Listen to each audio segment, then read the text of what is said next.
और आइए अब सीधे रुक करते हैं प्रधानमंत्री नरेंद्र मोदी। Fueling economy.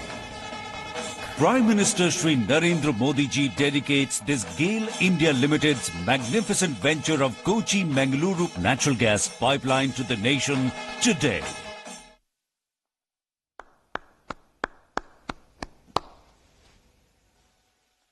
अब हम कार्यक्रम के सबसे महत्वपूर्ण क्षण पर पहुंच गए हैं। अब मैं आदर सहित माननीय प्रधानमंत्री जी से अनुरोध करूंगा कि वे रिमोट दबाकर कोची मंगलुरु प्राकृतिक गैस पाइपलाइन को राष्ट्र को समर्पित करें।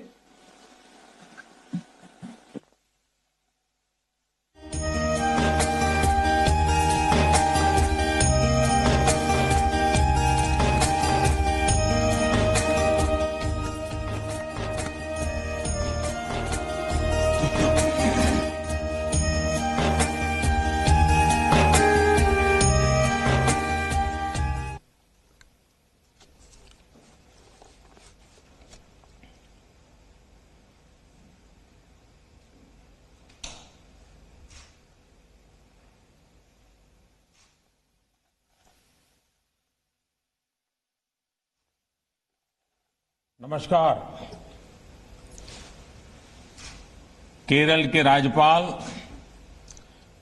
आरिफ मोहम्मद खान जी, कर्नाटक के राज्यपाल वजुभाई वाला जी, केरला के मुख्यमंत्री श्री पिनाराई विजयन जी, कर्नाटका के मुख्यमंत्री श्री बीएस येदियुरप्पा जी, केंद्रीय मंत्रिमंडल में मेरे सहयोगी श्री धर्मेंद्र प्रधान जी, प्रहलाद जोशी जी, वी मुरलीधरन जी, सांसदगण, विधायकगण और भाई और बहनों, it is an honour to dedicate the 450 kilometre Kochi Mangaluru natural gas pipeline to the nation. This is an important day for India, especially for the people of Kerala and Karnataka. These two states are being connected by a natural gas pipeline. I congratulate to people of these states. Congratulations also to all stakeholders for taking steps to providing clean energy infrastructure. The pipeline will have a positive impact on the economic growth of these two states. साथियों,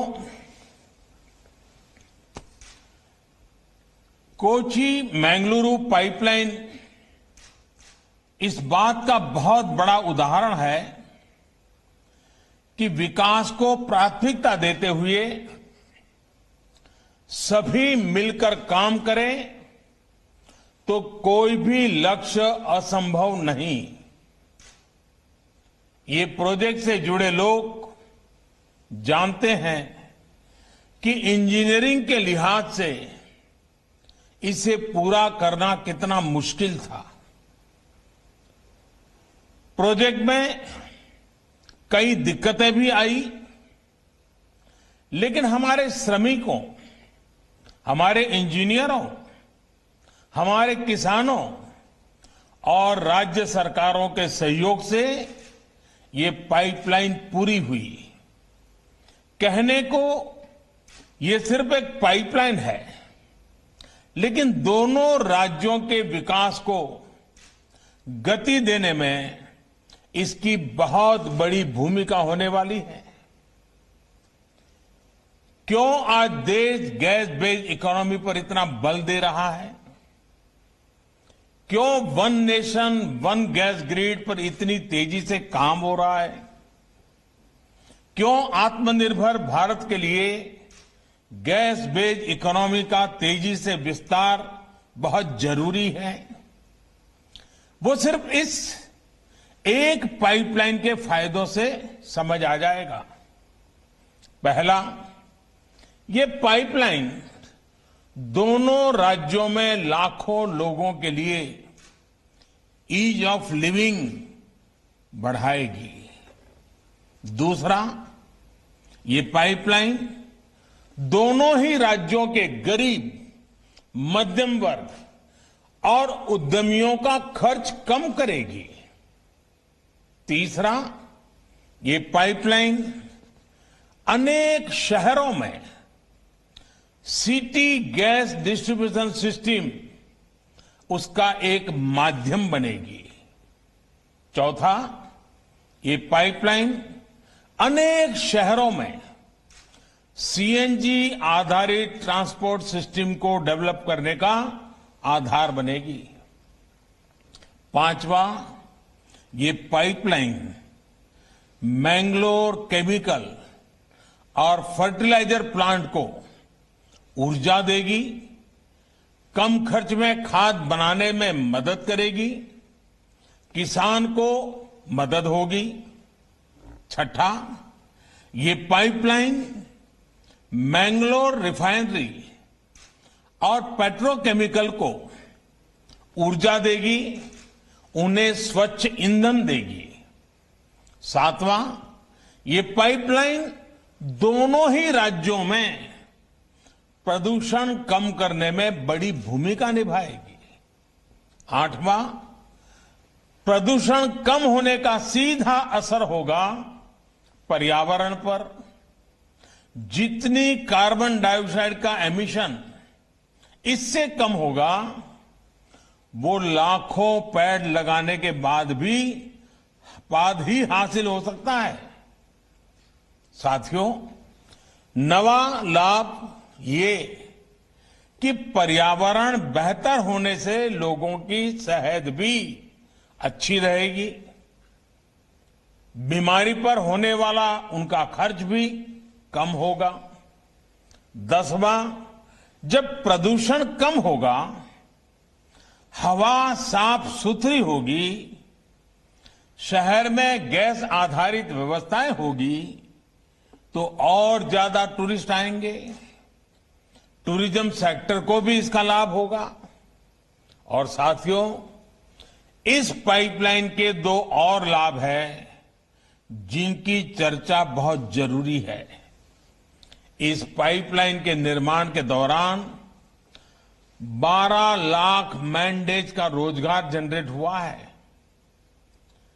pipeline के शुरू होने के बाद भी रोजगार और स्वरोजगार का एक नया इकोसिस्टम केरला और कर्नाटका में बहुत तेजी से विकसित होगा। फर्टिलाइजर उद्योग हो, पेट्रोकेमिकल उद्योग हो, बिजली उद्योग हो, हर उद्योग इससे लाभ लेगा और रोजगार के अवसर बनेंगे। साथियों, इस पाइपलाइन का एक और बड़ा लाभ पूरे देश को होगा। जब ये पाइपलाइन पूरी क्षमता से काम करना शुरू कर देगी, तो देश की हजारों करोड़ की विदेशी मुद्रा ये खर्च बच जाएगा। भारत COP21 के लक्ष्यों को लेकर जिस गंभीरता से काम कर रहा है, ये प्रयास हमें उसमें भी मदद करेंगे। साथियों, दुनिया भर के एक्सपर्ट्स का कहना है कि 21वीं सदी में जो भी देश अपनी कनेक्टिविटी पर और क्लीन एनर्जी पर सबसे ज्यादा जोर देगा, तेजी से काम करेगा, वो तेजी से नई ऊंचाई पर पहुंचेगा। आज आप जिस भी फ्रंट पर देखें, highway connectivity, railway connectivity, metro connectivity, air connectivity, water connectivity, digital connectivity या फिर गैस कनेक्टिविटी, भारत में जितना काम अभी हो रहा है, एक साथ इतने सभी क्षेत्रों में उतना पहले कभी नहीं हुआ। एक भारतीय के तौर पर यह हम सभी का सौभाग्य है कि हम ये होते हुए अपनी आंखों से देख रहे हैं। हम सभी विकास के इस नए आंदोलन का हिस्सा है। भाइयों और बहनों, पिछली शताब्दी में भारत जिस भी रफ्तार से चला, उसकी अपनी वजह रही है। मैं उनके विस्तार में नहीं जाना चाहता, लेकिन इतना तय है कि आज का युवा भारत दुनिया पर छा जाने के लिए अधीर भारत अब धीरे नहीं चल सकता। इसलिए ही बीते वर्षों में देश ने स्पीड भी बढ़ाई और स्केल भी बढ़ाया, साथ साथ स्कोप भी बढ़ाया। साथियों, भारत की नई पीढ़ी का एक अच्छा गुण है कि वो तथ्यों के आधार पर चीजों को परखती है और उसकी सफलता विफलता को तुलनात्मक रूप में भी एनालाइज करती है और हर एक बात को तर्क के आधार पर, तथ्य के आधार पर स्वीकार करती है। भारत में गैस बेस्ड इकोनॉमी को लेकर अभी जो काम हो रहा है, उसमें भी कई तर्क और तथ्य बहुत ही महत्वपूर्ण है। साथियों, हमारे देश में पहली inter state natural gas pipeline 1987 में कमीशन हुई थी। पहली पाइपलाइन 1987 में कमीशन हुई थी। इसके बाद 2014 तक, यानी 27 साल, 27 इयर्स में भारत में 15,000 किलोमीटर नेचुरल गैस पाइपलाइन बनी। आज देश भर में पूरब, पश्चिम, उत्तर, दक्षिण 16,000 किलोमीटर से ज्यादा नई गैस पाइपलाइन पर काम चल रहा है। ये काम अगले 4-6 साल में पूरा होने वाला है। आप कल्पना कर सकते हैं, जितना काम 27 वर्षों में हुआ, हम उससे ज्यादा काम उसके आधे समय में करने का लक्ष्य लेकर चल रहे हैं। साथियों, इसी तरह एक और उदाहरण है सीएनजी स्टेशन का। हमारे देश में पहला सीएनजी स्टेशन 1992 के आसपास शुरू हुआ था। साल 2014 तक 22 साल में हमारे देश में सीएनजी स्टेशनों की संख्या 900 से ज्यादा नहीं थी, 900 से ज्यादा नहीं थी। जबकि पिछले 6 वर्षों में 1500 के करीब नए सीएनजी स्टेशन शुरू हुए हैं। अब सरकार इस लक्ष्य पर काम कर रही है कि देश भर में सीएनजी स्टेशनों की संख्या को 10,000 तक पहुंचाया जाए। अभी जो ये पाइपलाइन कमीशन हुई है, ये भी केरला और कर्नाटका के अनेक शहरों में 700 सीएनजी स्टेशन खोलने में मदद करेगी। साथियों, एक और दिलचस्प आंकड़ा है पीएनजी कनेक्शन का। रसोई में पाइप से जो गैस पहुंचाई जाती है उसका 2014 तक हमारे देश में सिर्फ 25 लाख पीएनजी कनेक्शन थे। मतलब कि घरों में पाइपलाइन से गैस 25 लाख। आज देश में 72 लाख से ज्यादा घरों की रसोई में पाइप से गैस पहुंच रही है।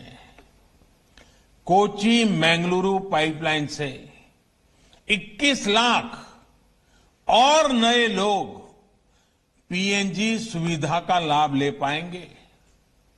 भाइयों और बहनों, लंबे समय तक भारत में एलपीजी कवरेज की स्थिति क्या रही, ये हम सभी जानते हैं। साल 2014 तक जहां 14 करोड़ एलपीजी कनेक्शन देश भर में थे, वहीं बीते 6 सालों में इतने ही नए कनेक्शन और दिए गए हैं। उज्ज्वला योजना जैसी स्कीम से देश के 8 करोड़ से ज्यादा गरीब परिवारों के घर कुकिंग गैस तो पहुंची है, साथ ही इससे एलपीजी से जुड़ा इंफ्रास्ट्रक्चर भी देश में मजबूत हुआ है। साथियों, एक बड़ी वजह रही कि कोरोना काल में देश में रसोई गैस की किल्लत कभी नहीं हुई। गरीब से गरीब को हम उस मुश्किल समय में करीब 12 करोड़ मुफ्त सिलेंडर उपलब्ध करा पाए। साथियों, सरकार के इन प्रयासों का, इतनी तेजी से किए जा रहे कार्यों का एक और प्रभाव हुआ है। इसकी चर्चा उतनी हो नहीं पाती। याद करिए, हमारे यहां केरोसिन को लेकर कितनी लंबी लंबी लाइनें लगा करती थी। राज्य सरकारें भारत सरकार को चिट्ठियां लिखती थी केरोसिन का कोटा बढ़ाने के लिए, केरोसिन की डिलीवरी के लिए। केंद्र और राज्य के बीच में हमेशा तनाव रहता था। आज जब रसोई के लिए गैस आसानी से मिल रही है, रसोई तक गैस आसानी से पहुंच रही है, तो केरोसिन की किल्लत भी कम हुई है। आज देश के कई राज्य और केंद्र शासित प्रदेश खुद को केरोसिन मुक्त राज्य घोषित कर चुके हैं। Friends, our government believes in an integrated approach for energy planning. Our energy agenda is all inclusive. Since 2014, we have brought in various reforms across the oil and gas sector. These reforms cover exploration and production, natural gas marketing and distribution. We plan to achieve one nation, one gas grid. We also want to shift to gas-based economy. The use of natural gas has several environmental benefits. The government is taking policy initiative to increase the share of natural gas in India's energy basket from 6% to 15%. Crores of rupees would be invested in the oil and gas sector in this decade itself. Dedication of this Kochi-Mangaluru natural gas pipeline of GAIL is a part of our journey to move towards one nation, one gas grid. Clean energy is important for a better future. The pipeline will help improve clean energy access. Our government is also making many efforts in other sectors. Take, for example, the Swachh Bharat movement, the efforts to increase LED bulbs for electric electric mobility. साथियों, आज कोशिश ये है कि देश को भविष्य की जरूरतों, भविष्य की एनर्जी नीड्स के लिए आज से ही तैयार किया जाए। इसलिए एक तरफ देश में नेचुरल गैस पर फोकस किया जा रहा है, तो दूसरी तरफ देश अपने एनर्जी रिसोर्स को भी डाइवर्सिफाई कर रहा है। अभी हाल ही में गुजरात में दुनिया के सबसे बड़े रिन्यूएबल एनर्जी प्लांट का हाइब्रिड सिस्टम का रिन्यूएबल एनर्जी प्लांट का काम शुरू हुआ है। विंड और सोलर कंबाइन। इसी तरह आज देश में ही बायोफ्यूल्स पर बहुत बड़े स्तर पर काम चल रहा है। गन्ना हो या अन्य एग्रो प्रोडक्ट्स हो, इनसे इथेनॉल के निर्माण पर गंभीरता से काम किया जा रहा है। अगले 10 साल में पेट्रोल में होने वाली इथेनॉल ब्लेंडिंग को 20% तक करने का लक्ष्य रखा गया है। यही नहीं, इलेक्ट्रिक मोबिलिटी से जुड़े सेक्टर को, इसमें जुड़े इंफ्रास्ट्रक्चर को भी बहुत अधिक प्रोत्साहन दिया जा रहा है। हम देशवासी को पर्याप्त, सस्ता, प्रदूषण रहित ईंधन मिले, बिजली मिले, इसके लिए हमारी सरकार पूरी प्रतिबद्धता से काम कर रही है। भाइयों और बहनों, देश के संतुलित और तेज विकास की सोच हमारे कोस्टल एरिया के डेवलपमेंट को लेकर भी स्पष्ट रूप से दिखती है। केरला हो, कर्नाटका हो, साउथ इंडिया के हर राज्य में जो समंदर से सटे हैं, वहां ब्लू इकोनॉमी के विकास के लिए एक कॉम्प्रिहेंसिव प्लान पर काम हो रहा है। ब्लू इकोनॉमी आत्मनिर्भर भारत का एक बहुत बड़ा स्रोत बनने वाला है। हमारे पोर्ट्स हो, कोस्टल रोड्स हो, इनको दूसरे माध्यमों से कनेक्ट किया जा रहा है। मल्टी मॉडल कनेक्टिविटी पर हमारा विशेष फोकस है।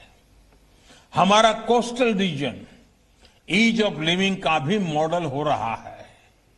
ईज ऑफ डूइंग बिजनेस भी बेहतरीन हो, इसी लक्ष्य के साथ काम किया जा रहा है।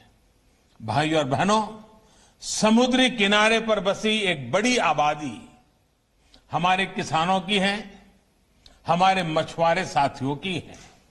ये सभी साथी समुद्री संपदा पर निर्भर ही नहीं है, बल्कि इसके बहुत बड़े संरक्षक भी हैं।